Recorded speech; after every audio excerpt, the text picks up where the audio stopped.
नमस्कार. एक स्टोरी रोजकी च्या आजच्या भागात पुन्हा एकदा तुम्हा सर्वांचं स्वागत. आजची स्टोरी रवी नावाच्या एका कॉलेजच्या मुलाच्या भोवती फिरते. रवी नावाचा एक कॉलेजचा मुलगा ज्याला फ्री वायफाय वापरायला खूप आवडतं. अर्थातच वायफायचं स्पीड जास्त असतं म्हणून असेल कदाचित. आणि मग तो जिथे कुठे फ्री वायफाय असेल तिथे जाऊन दिवस बसायचा. एक दिवस त्याने पेपरमध्ये एका कॉफी शॉपची ॲडव्हर्टिजमेंट पाहिली. त्यामध्ये लिहिलेलं होतं की फ्री वायफाय. एक्सायटेड रवी त्या कॉफी शॉपमध्ये जातो. कॉफी शॉपमधलं सर्व वातावरण बघून त्याला खूप आनंद होतो.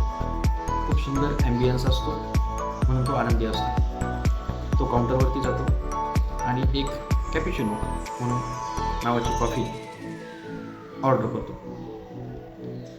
ऑर्डर केल्यानंतर तो वेटरला हाक मारतो आणि विचारतो की या इथल्या वायफायचा पासवर्ड काय आहे.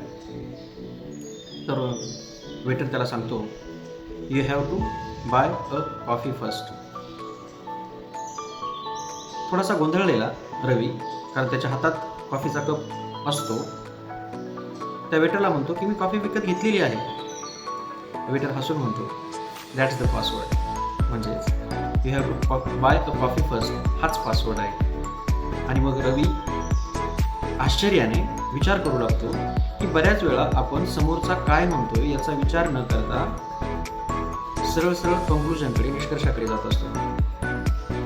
बऱ्याच वेळा समोरचा जे म्हणतोय तेच त्याला फक्त म्हणायचं असतं. त्याच्यामध्ये कोणताही अन्वयार्थ, दुसरा काही अर्थ, लपलेला अर्थ नसतोच.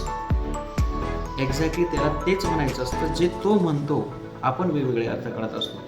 म्हणून आजच्या स्टोरीचं कन्क्लुजन, मॉरल हे आहे की बऱ्याचदा लोक तेच बोलत असतात जे त्यांना बोलायचं असतं. आपण उगाचच त्याचे वेगवेगळे अन्वयार्थ काढू नये. धन्यवाद.